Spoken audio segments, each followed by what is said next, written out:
Good morning, everyone.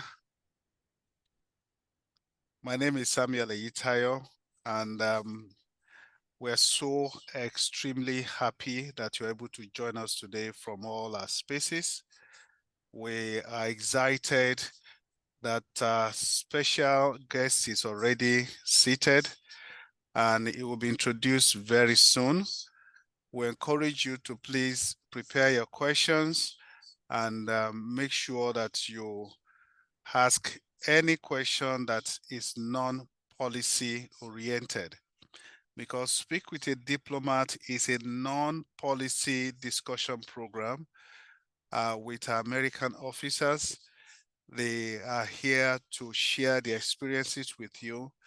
And for you in particular, the young people, this is your singular opportunity to meet with our special guests.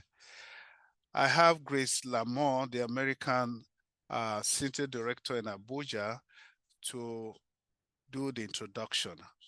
Grace, over to you. Thank you, and good morning, everyone.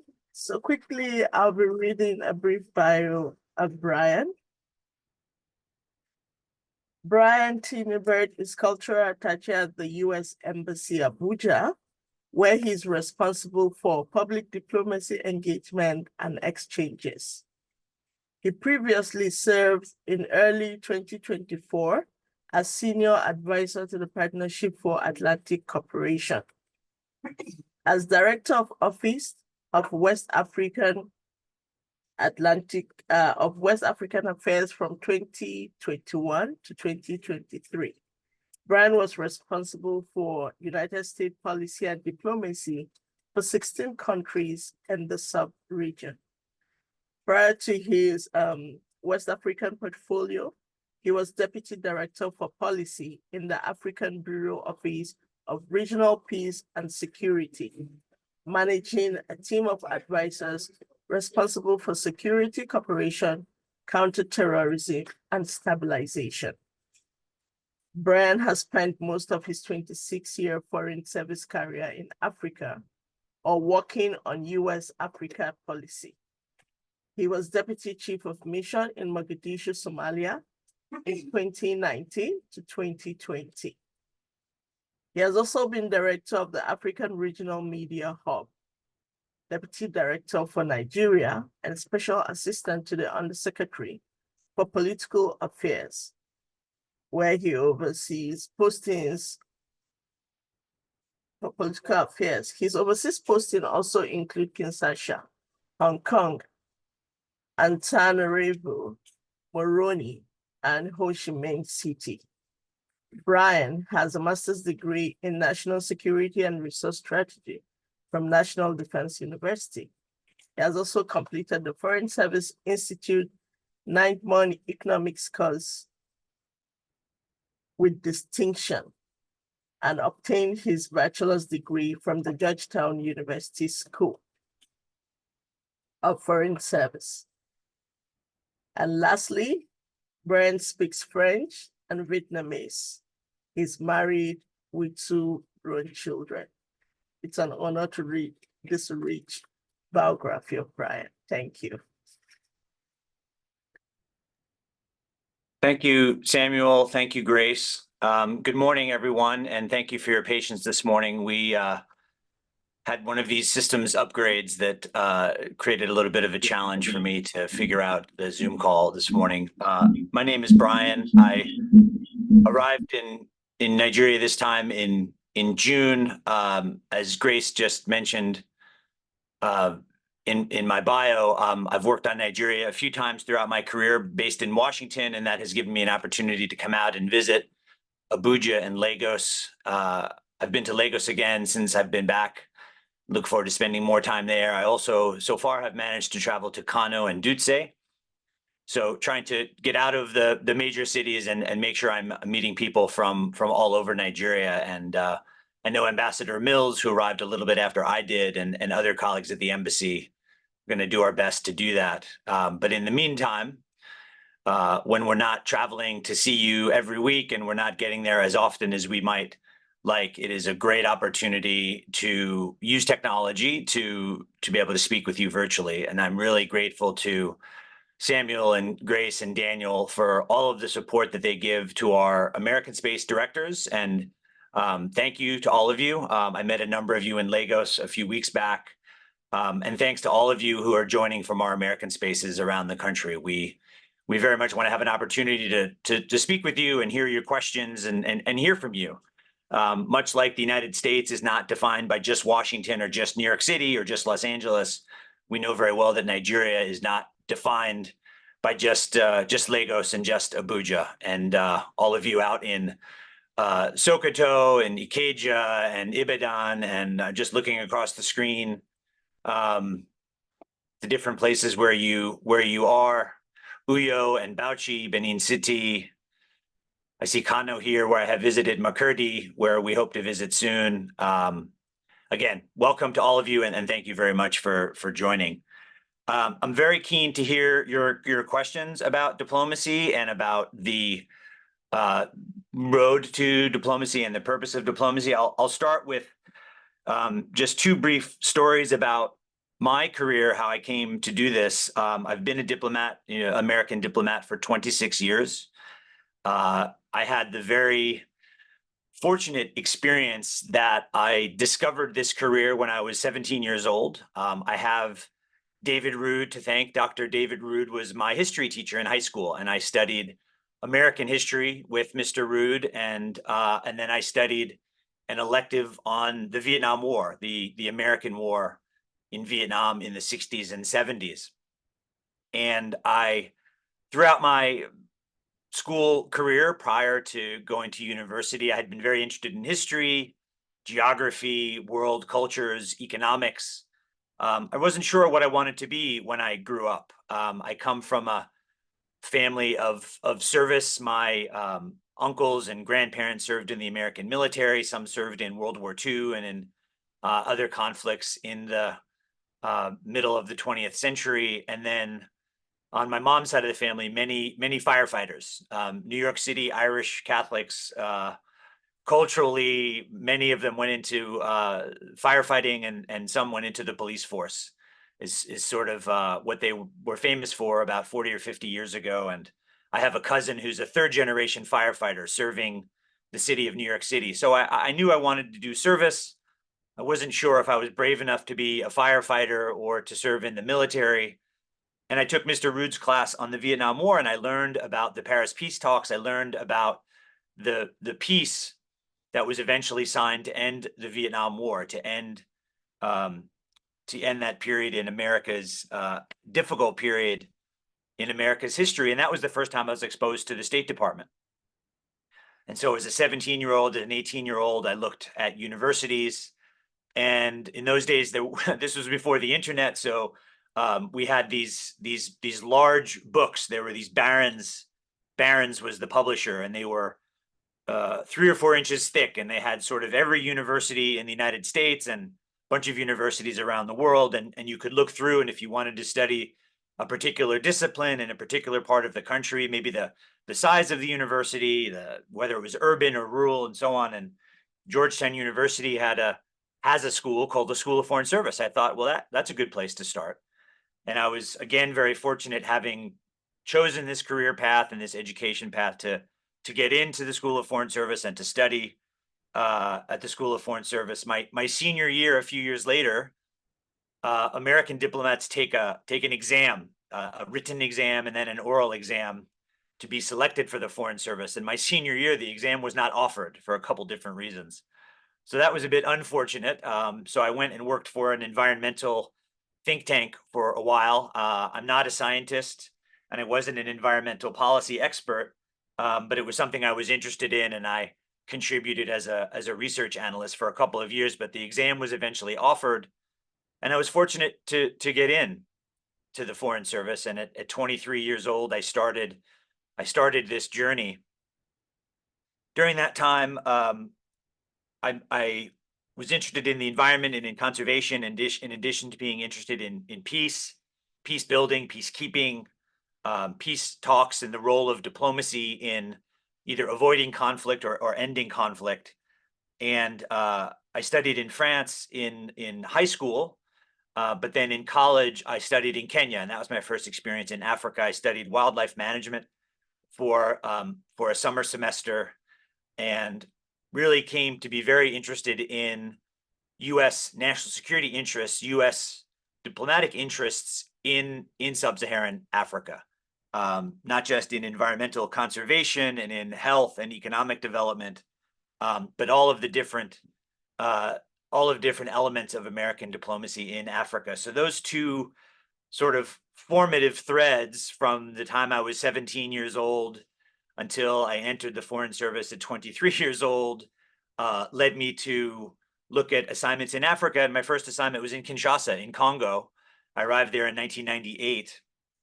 And I was about to say it was a difficult time in Congo's history. I don't think there has been a not difficult time in Congo's history in the last 100 years or more. But at that time,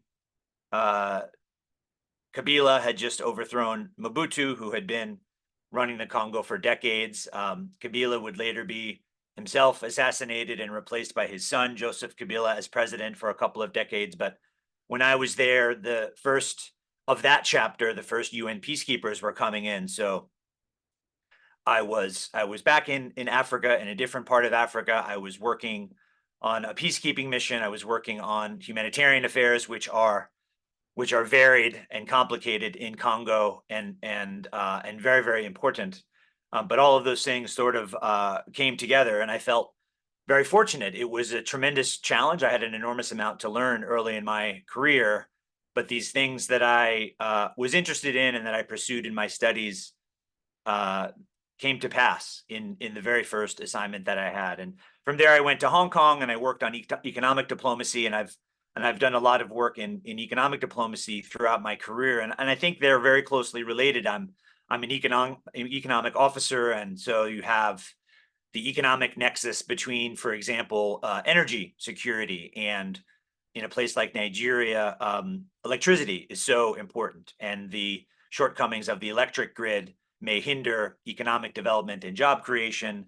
And of course, power generation is connected to climate, and climate change is exacerbating conflict and the struggle over scarce resources. So our career in diplomacy is very much multidisciplinary. And so in places like Vietnam and Madagascar, I had the opportunity to work with American businesses who participate in these markets, often providing services and products that offer solutions and create opportunities in those markets. And I felt like that contributed to economic development. And of course, we know that economic ties between countries inspire and deepen peaceful relationships. We have a long economic history, for example, in Nigeria, which connected to our cultural ties, which I'm responsible for now, where I work now, really brings us together very closely and serves as a foundation for all of the things that we work on. And often in diplomacy, there will be sensitive issues, there will be difficult issues, there will be issues where we disagree, where we're advocating for one position and perhaps our counterpart in another government in Nigeria or Somalia or elsewhere, of course, has a different view, and we respect that. We advance our own national security interests, and of course, our counterparts are advancing their own.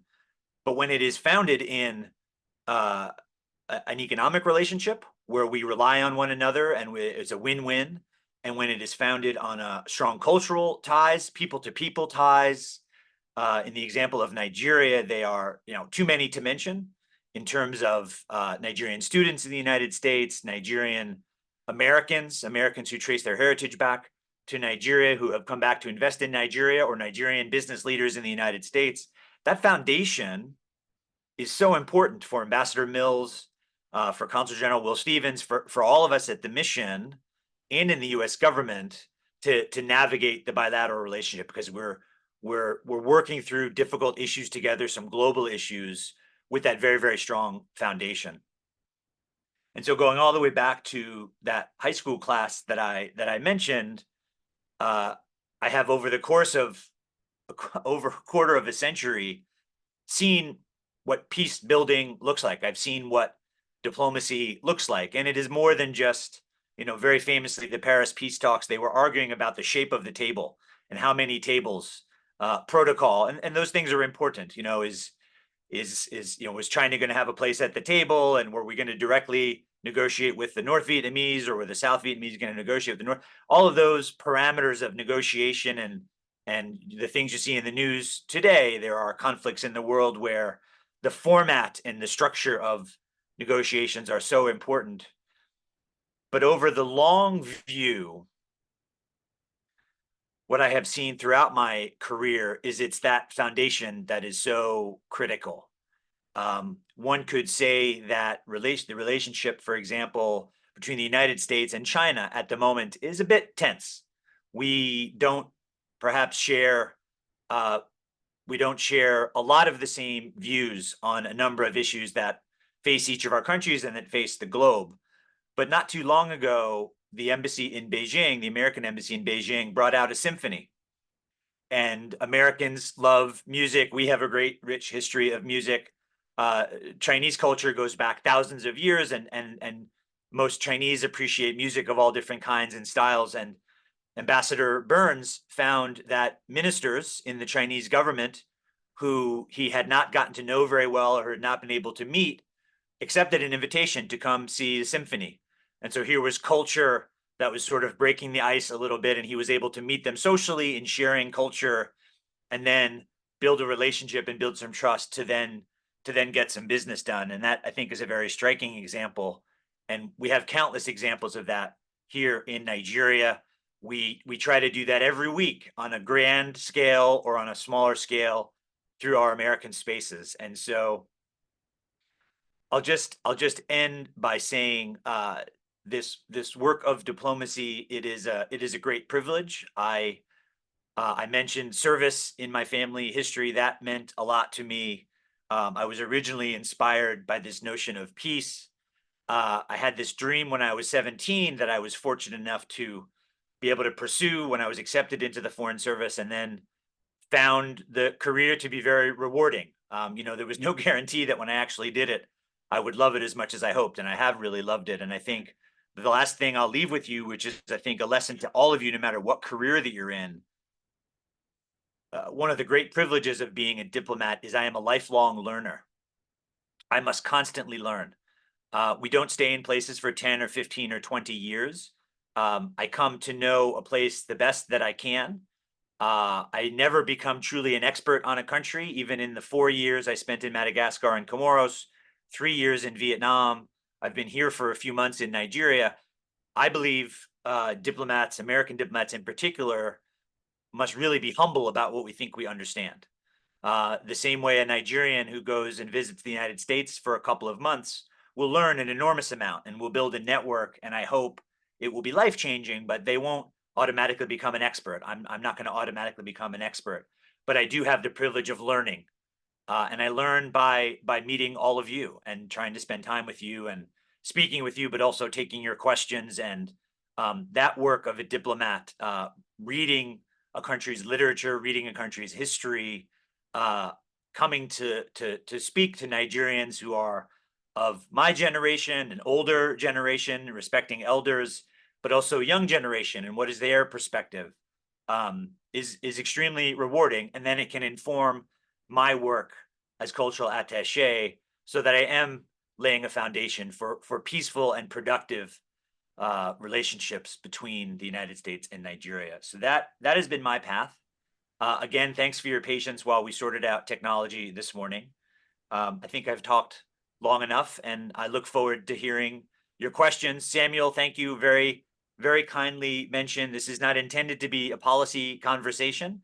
If there's a lot of interest in policy, let's create the space for that. Let's find the right forum for that. But today, perhaps we can focus more generally on peace building, diplomacy, national security, those kinds of things. But thank you very much. Thank you, Brian.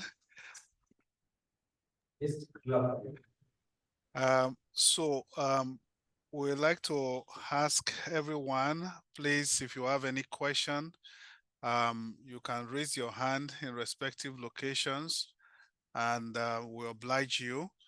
All right, I can see Bauchi. Please, can you unmute yourself quickly and ask your question? Good morning, sir. Good morning, sir. Good morning, we can hear you. My name is Okoye. So, as someone who started a career in diplomacy very young as yourself, I want to ask that what advice can you give to someone, a young person like us, looking at the career in diplomacy?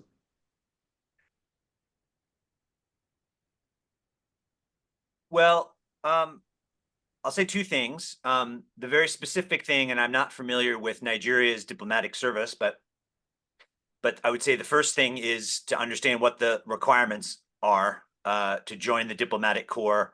Most countries have some sort of testing process to apply. I don't know if Nigeria's diplomats are civil service like the rest of the government, or if they're a special diplomatic service. But the first thing would be to understand what those requirements are, so that you can prepare for those. We can certainly help you. And this is something Samuel and Grace and Daniel and I can do. We can help you find one of our counterparts in the foreign ministry who would be available to share with our community of participants in American Spaces a little bit about the career path. And so we'll look into that and share that information to make it easy for you to find. But more generally, I think within the American Foreign Service, diplomatic service, we have diverse experiences, and I hope, I would expect Nigeria's diplomatic service similarly has people from many different backgrounds. I have an economic background with some work in conservation. When I entered, we had some lawyers who had practiced law and went into diplomacy. I was very young, as were a couple of my other colleagues, but we had some in my class that were in their 30s and even 40s, where it was a second career, and they brought a lot of experience to the service. An ambassador I worked for in Vietnam had been a physicist and worked for NASA, and he changed careers. We have teachers, we have business people, we have people from many different careers, some of whom, like me, kind of focused on international affairs and maybe languages. But the work of diplomacy is really multifaceted. It is multidimensional. It is interdisciplinary. So I would encourage any young person, especially in 2024, no matter what you're pursuing. My own children are in their 20s. My daughter is pursuing a career in the arts. My son is interested in business. But I encourage both of them. You have to be well-rounded. I think it's very important to be well-rounded. Too narrowly focus ignores the reality that whatever role you might get in the Nigerian foreign ministry, that will evolve over time. You may be involved in peace talks. You may be dealing with ECOWAS, the Economic Organization of West African States, on dealing with what's happening in the Sahel. You may be dealing with climate change. You may be doing art diplomacy. Foreign Minister Tugar has this atrium that promotes and explains President Tinubu's 4 Ds of development, demographics, diplomacy, and diaspora. Make sure I remember all 4. I'm not sure if that's the right order, but I think it's very important to make sure you're well-rounded, rather than having maybe deep expertise in one area. That you're well-rounded when you are ready to approach the foreign ministry about that career. But specific to Nigeria, that's something that we can try to find someone who might be willing to be a mentor, or we can facilitate that conversation to talk about how it works in the Nigerian system.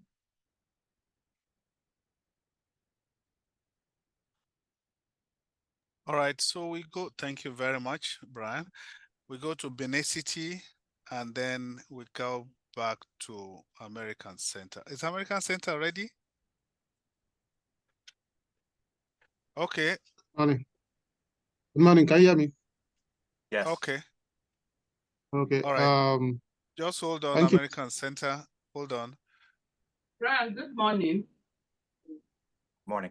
Well, being curious about your work as a diplomat and some of your experiences that you had on the field where you had worked.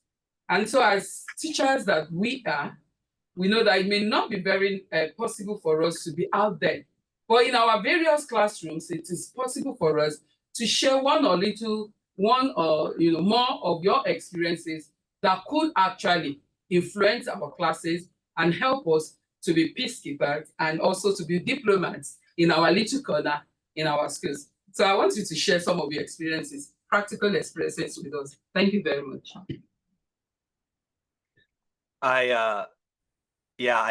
Whenever I have an opportunity to speak to a group like this, I very intentionally mention Mr. Rood, Dr. David Rood, my teacher, and there were I had many teachers in high school and in university, and then later at the National Defense University.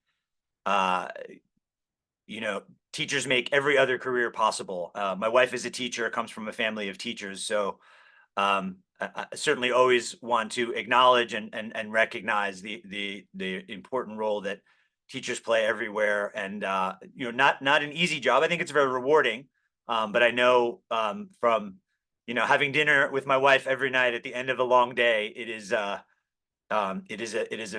can be a very challenging job. It's a huge responsibility in addition to being rewarding. I think what I would tell you is, and as I talked about this, the foundation in culture, the foundation in business, it's a foundation of trust, and the people-to-people ties, peace building. It is impossible without trust, and trust is a very tricky thing because it takes time. It cannot be rushed, and if we simplify trust to think about trust between two people, between two strangers, human beings are kind of hardwired to cooperate. I think over the millennia, we have demonstrated that, we have built civilizations because we cooperate, right? We don't do things alone, we do them in groups. But human beings are also a little bit hardwired to be suspicious of strangers. And so when two strangers meet for the first time, and in diplomacy, we have protocol and we have letters of credentials, and we have these various structures in place to try to get through that question of two strangers meeting and not yet having that bond of trust. But both individuals in that scenario have to take a risk in order to build some trust. And this is true in the workplace throughout the world. I have had colleagues, from different countries. So I'm not only managing people who I arrive and I meet, but they're also from different cultures. And I'm very intentional about talking about trust and how important it is. And it's not enough for me simply to behave and speak in a way where you may begin to trust me, where I earn your trust. But I also have to do the work myself, and I have to make myself vulnerable to trust you. And I think that piece gets missed a lot. And I'll give you one story from Nigeria, and I wish I remembered her name when I was working on our Nigeria desk 10 or 12 years ago. We have all these visitors, right? And we send visitors to the United States. We bring obviously Americans to Nigeria as well. And we try to select emerging leaders, for the Mandela Washington Fellows, International Visitors Leadership Program, Fulbright, so on.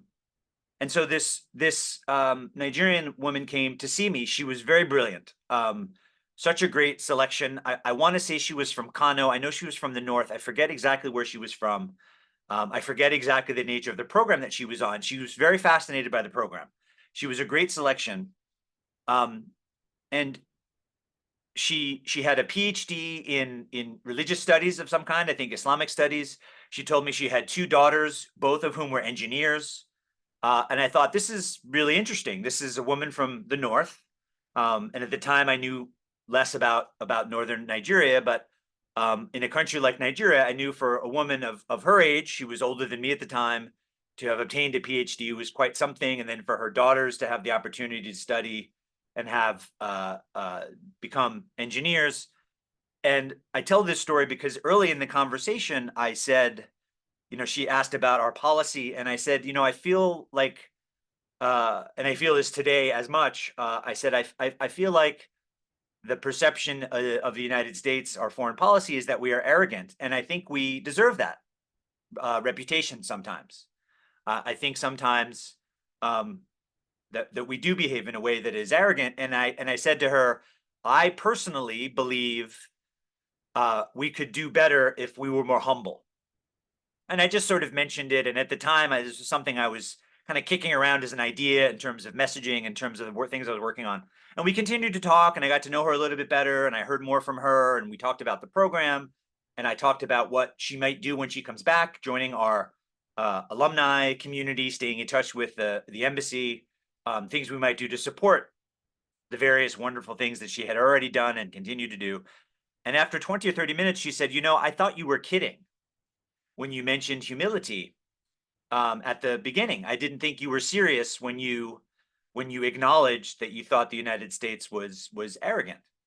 And she said, I understand now that you were sincere. And I thanked her for opening up to trust me. And I thanked her also for saying that, because here I was trying to be vulnerable and trying to be honest. And because she did not know me, and because she had a certain perspective on Americans and American diplomats, she didn't take it the way that I intended. And so fortunately, it didn't require several meetings for us to build that trust. In the course of that one meeting, she was able to sort of understand that I was being sincere. But it taught me a really important lesson, that it's very, very easy to be misunderstood, even if one has very good intentions. And so it makes trust that much more important, because if you and I trust one another, if there is a miscommunication, or if you hear something that you don't trust or something that you don't like, maybe you give me the benefit of the doubt and you ask, instead of assuming what I meant to say was negative. And so, communication, and then you get into languages. This all took place in English. My house of study is coming along very, very slow. Yoruba and Igbo even slower. But then when you add languages in diplomacy, that's an additional nuance where trust is that much more important, where you really have to verify. And again, from a place of trust, I can say, I once was confused in French. The word décider means to decide. But then sort of like the word deceased in English, décédé means deceased, is deceased. Décédé and décider. If I'm pronouncing those correctly, they're pretty similar. And someone said something to me about someone who was deceased, and I said, they decided what? And he said, no, they didn't decide anything. They passed away. And it went back and forth, and they finally were very understanding, and they said, no, they're dead. I said, I'm very sorry, I misunderstood you. And so he didn't take it as an insult, because we knew one another, and he knew I wouldn't insult him. But we got past that small misunderstanding, and we could even laugh about it. I could express my condolences, of course, to this person who had passed away. But I think for your students to, and this is very important in the United States, our strength is in diversity. We're very similar to Nigeria in this way. I think Nigeria's strength lies in its diversity, diversity of peoples and languages and cultures and ethnic backgrounds and religion, traditions, is very, very important. And Nigeria at its best embraces all of those things. It also requires trust, because two people with very different backgrounds and two different belief systems, for them to come together and work together, have to build trust with one another. And it may take a little more time than people who are from the exact same background who have a lot in common. Thank you, Brian.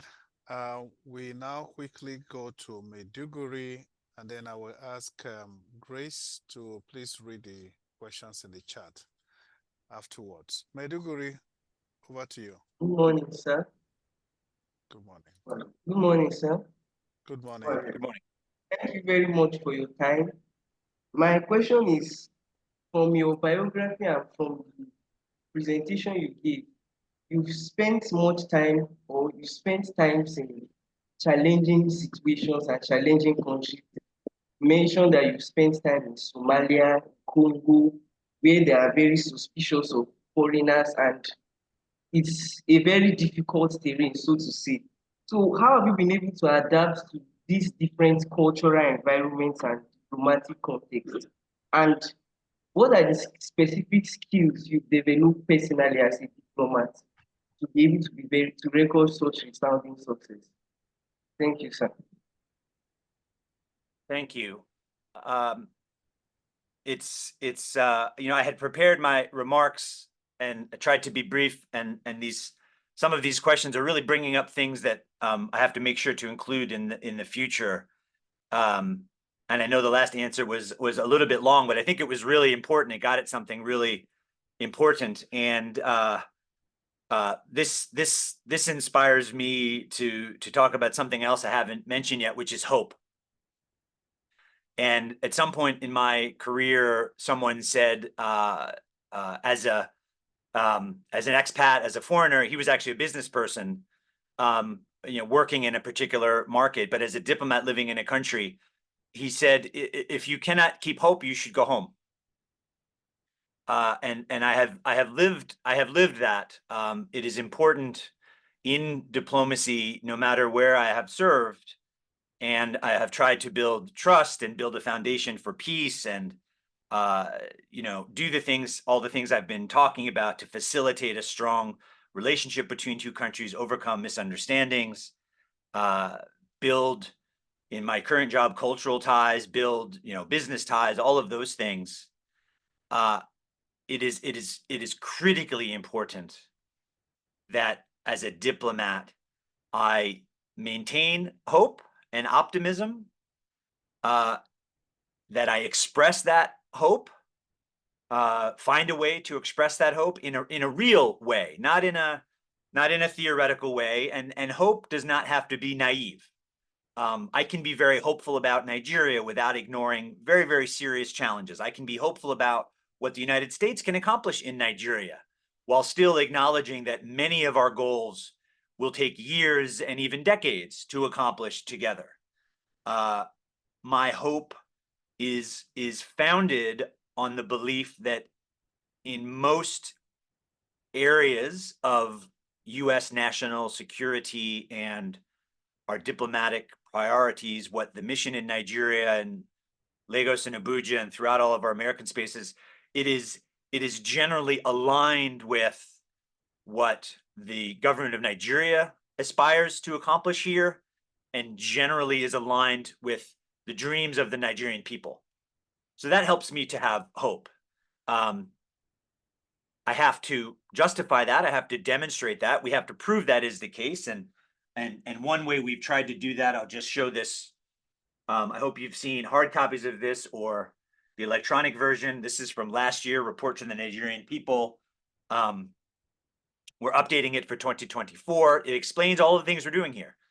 And for the United States, we have our own interests, and those include a stable, prosperous, and free Nigeria, which I think we can all agree is very important. And so we're trying to contribute to that because it's in our interest, and we think contributes to our policy across the region.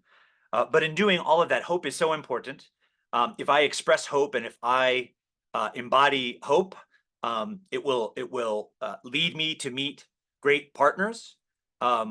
I have met many Nigerians who I find to be very hopeful, to be very positive. And so when we meet and begin to build trust and talk about how to work together, if we are hopeful as two or in a group, then as former President Mandela said, everything feels impossible until it is done.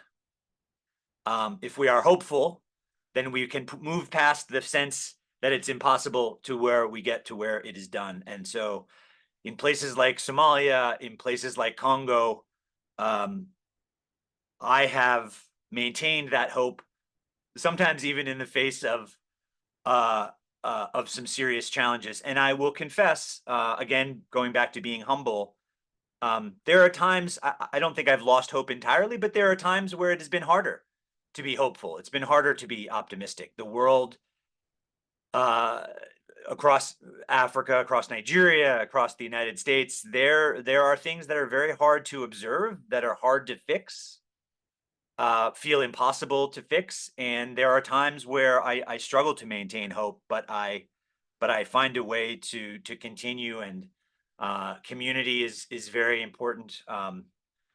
And the final thing I'll say that is a huge asset, and I learned at my very first post in Kinshasa, Mihigu and Chubangu, my two, they were elders, much older than me, our local staff in the political section, who I remember so well to this day. I spent so much time with them just trying to understand the country. Generally, our local colleagues believe strongly in what the United States is trying to do. So that gives me hope. If a Nigerian, if the dozens of Nigerians I have the privilege to work with, including those on this call, proudly Nigerian, believe in their country, want to see a bright future for their country, and they believe working at the embassy is not only a nice job and a rewarding job, but is actually contributing, that makes me feel like the work that I'm doing is valuable, and it gives me hope. And everywhere I have worked, I've learned everything. I've learned so much listening to local colleagues who know the place so well, but also are really dedicated to the American impact in their country. And that is something that is just invaluable for us. And any ambassador, any diplomat, anyone working in development will tell you is critical. So maybe I'll stop there and make sure we have time for a couple more questions. Thank you again, Brian. So American Center Lagos, most of your questions have been responded to during the conversation. In case you missed it, please go back to the recording on Facebook and listen to it again. So I'll take a question from Window on America Bekuta. And it says, given that negotiation is a key component of diplomacy, what alternative approaches can we explore when negotiations fail? So that's, I think I'll stop on this before the next. Maybe we'll have that's a big one. That's a big one. Yeah. You know, and I had the opportunity, I was at the National Defense University, and I studied how the United States can use all of its resources, its economy, its technology, its culture, military, of course, to protect its interests and protect its national security. And I took an elective on negotiation. It's really a science and an art. And I was very fortunate. The professor who taught the class, I remember she was absent for a couple of weeks because she was called in to consult the Obama administration on some negotiation in the Middle East. So I was very much dealing with a practitioner. But yeah, negotiations fail. We see that in the headlines, right? Negotiations don't always succeed. I think in the modern thinking of diplomacy, in negotiation, there's generally an acceptance that if two or more parties are going to meet, and if they're going to be successful in negotiations, there has to be benefit on both sides, on all sides. And in, the Getting to Yes is one of the famous books on this, and we've probably done massive online courses, and we could probably do speakers on negotiation, and we should look into that if we haven't already. That would be a great topic, and one I would be interested in participating in. Getting to Yes is sort of one of the famous texts, and it talks about the best alternative to a negotiated outcome, and to prepare me as a negotiator, to prepare you, to prepare anyone to a negotiator. When you go in, these two ideas: number one is it will only succeed if both sides get something, and number two, understanding what your own best alternative is to a negotiated outcome. And so in the question you said, if negotiations fail, if negotiations don't succeed, what are the alternatives? And before you go into those negotiations, it's very important to have a specific, concrete understanding of what that alternative looks like. And there's an important reason for these two things, because if I'm going to sit down with someone else, let's say we are neighbors and our land touches one another, and you farm your land and I own my land. I herd animals on my land, and for various historical, legal reasons, the line between our land is not exactly agreed. It has not been registered in some state government office. And so over time, as our farms have grown, there has been conflict and dispute, and there's even been fighting, let's say, between my herders and your farmers along the border between our two properties. And so we agreed to negotiate because neither of us wants conflict. Neither of us wants to be fighting. We want to be farming and herding. When I sit down, number one, I have to understand that you must get something out of this. I can't simply sit down and say, I want the line to be X. That's what I want, and you must accept it. That's not negotiation, that's a threat. Now, I may be able to say that and say, I will pay you $1 million for that. Then you're going to get something, right? Then we don't have to agree on where the line is. We can agree on a new line, and I will compensate you for whatever reason.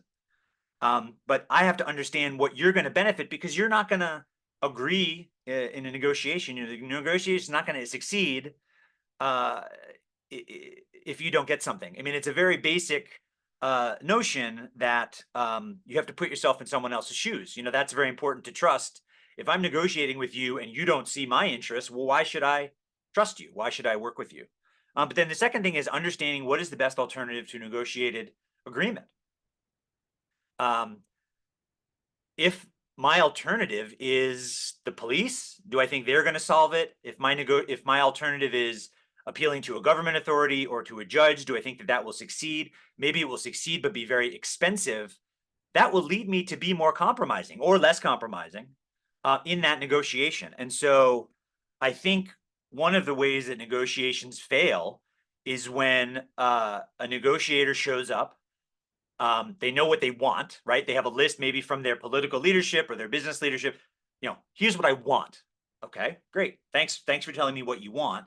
But if you don't understand the alternatives, then what is the give and take?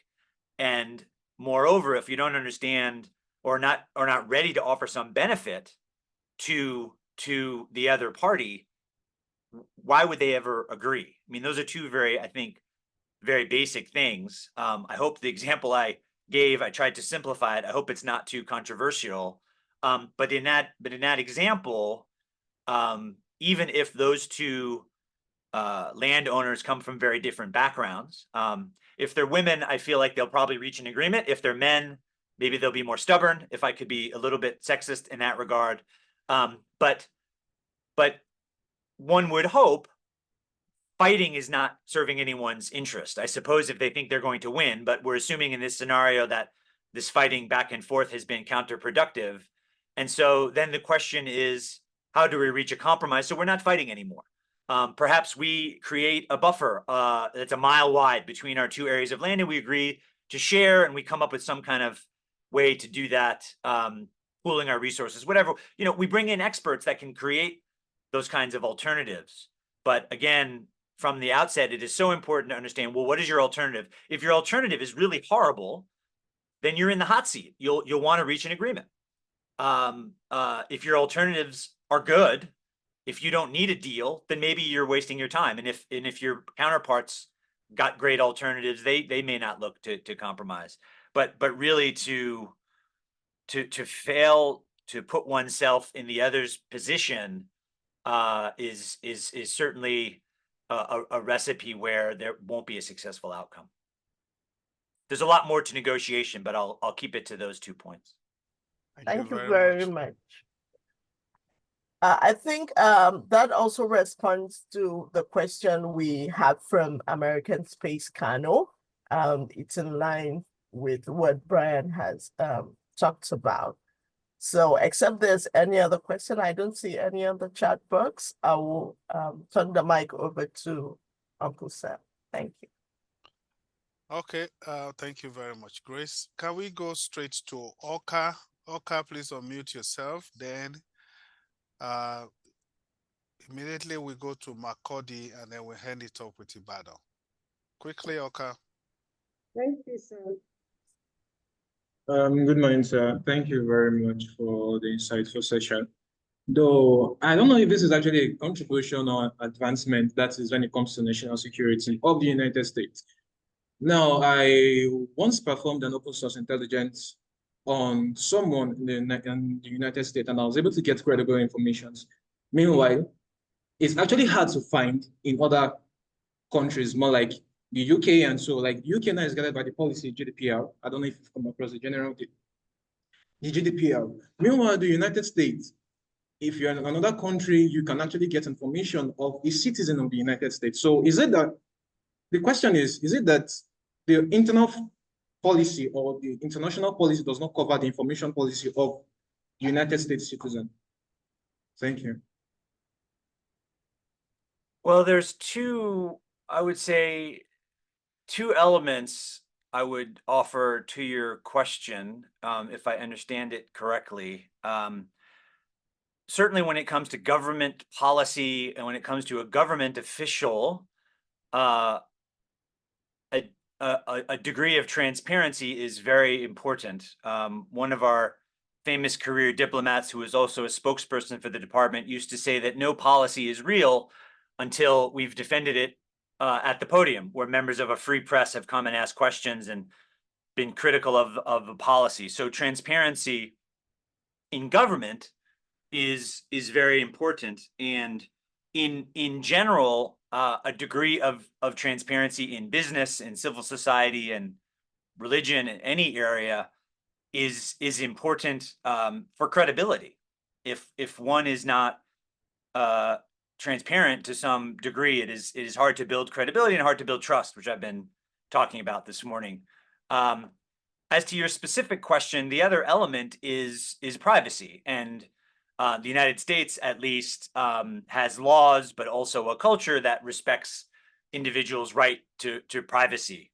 And so certain information in the age of the internet and social media that has changed the calculus around privacy, but there is protection for privacy to some degree, and certainly for a private citizen in the United States, their right to privacy is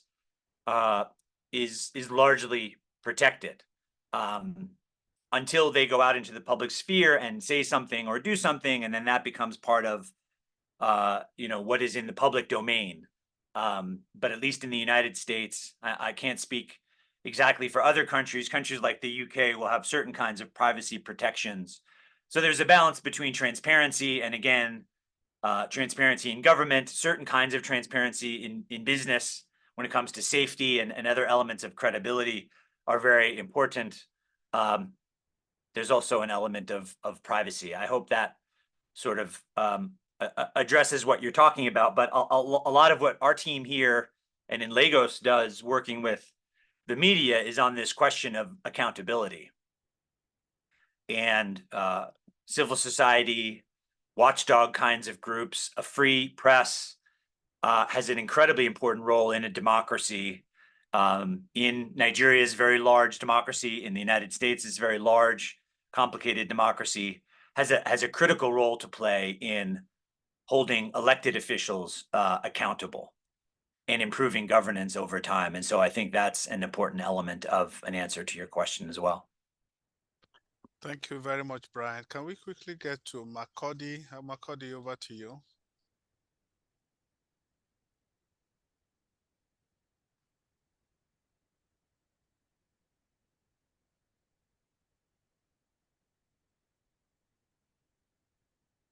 Makurdi, please, can you unmute yourself?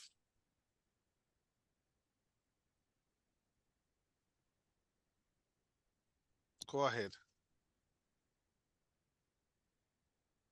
We can't hear her.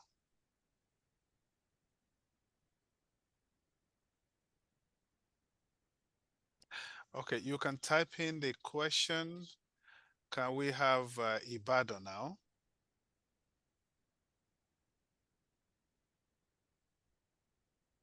Ibadan. Thank you so much for the session. So my question is, How does America's cultural and historical context influence its approach to international relations? How can How you say can that again?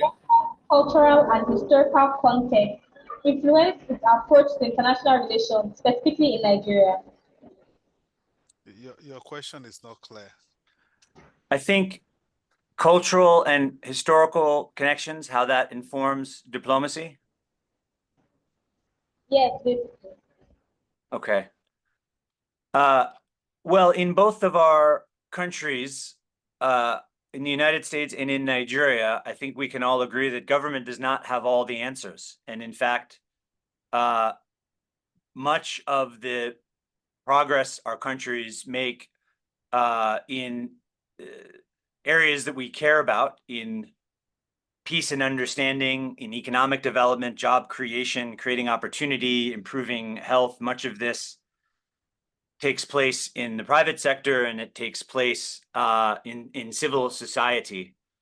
And over the long term in Nigeria, a number of things about American diplomacy and American strategy or American interests here, a lot of things have been consistent.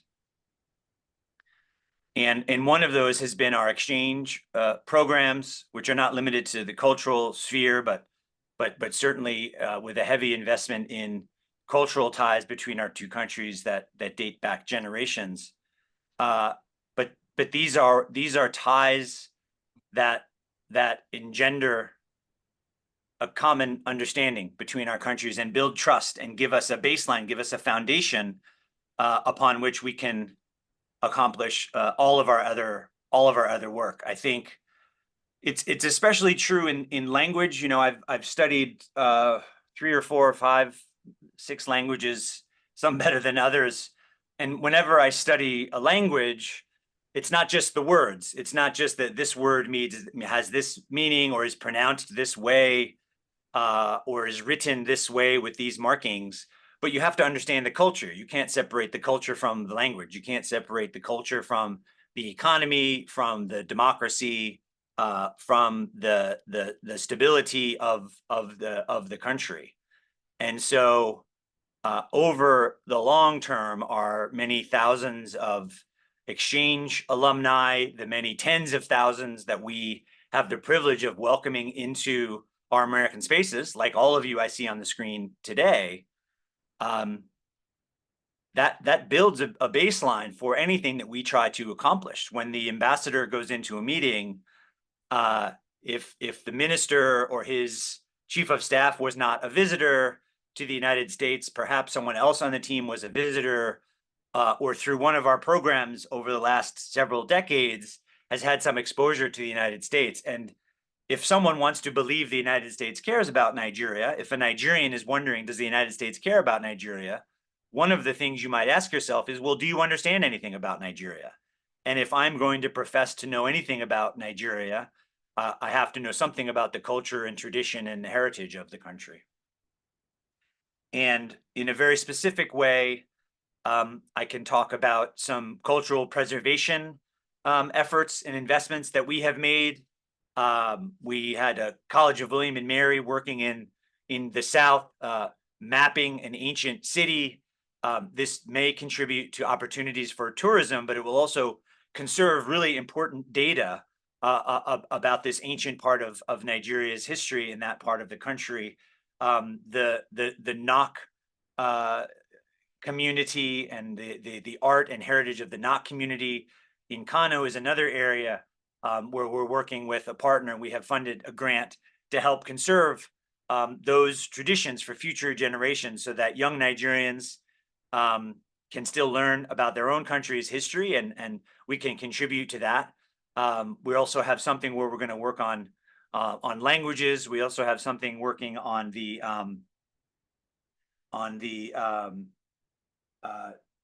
I'm blanking on the name now. The Sekur community in the eastern part of the country.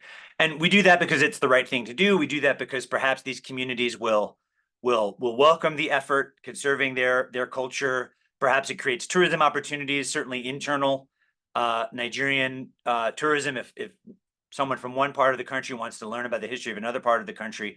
But it is also a recognition that we understand that heritage is so important, and it is a way to build trust and build understanding over the long term, again, to show that we are invested not just in advancing U.S. interest in Nigeria, but in accompanying Nigeria in its own pursuit of interests. And we'll turn over that data before too long to the Ministry of Culture, and hope the ministry will carry it from there to put it to good use. So I could go on, certainly in this role, but in other roles as well. The investment over time, each new American diplomat who arrives in a country has the advantage of this baseline that has been laid with local colleagues, in this case Nigerian colleagues, over decades, and predecessors who came before me that have built up this network. And it's something that we can tap into, we can learn from, so that what we do and how we do it is constructive and is productive. Because we have a short amount of time. As I said, we're in a country for 2 or 3 years, so we do our best to understand it, but we also have to move quickly.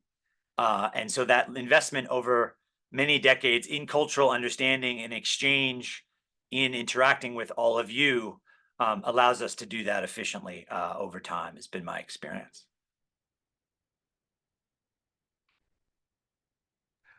All right, Brian, thank you very, very much. Can we put our hands together? It has been a wonderful time, and I believe that you have enjoyed the session. We would like to thank you profusely for coming on this program. It has been long coming, and thank you for honoring our invitation. I want to thank you also, Grace, for facilitating this at the Abuja end, and all the directors who have really made it possible to gather people at your different locations. We truly, truly appreciate your efforts. So thank you, thank you. And for you, young folks and teachers who are here, everyone who is here, please clap for yourself for coming on this program once again. We really appreciate everyone. Remember, every last Thursday of the month is our Speak with a Diplomat. And we are bringing a very, one of our big ogas. The Consul General is going to be our guest on the next Speak with a Diplomat. I want you to please keep a date with us. Tell your friends, and it's going to be a great time. We hope to see you very soon. Have a great time, and bye-bye for now. Bye, everyone. Thank you, Samuel. Thank you, Bye-bye, Grace. Brian. Thank you, everyone. Stay in touch. Bye. Bye. Stay in touch. Thank you.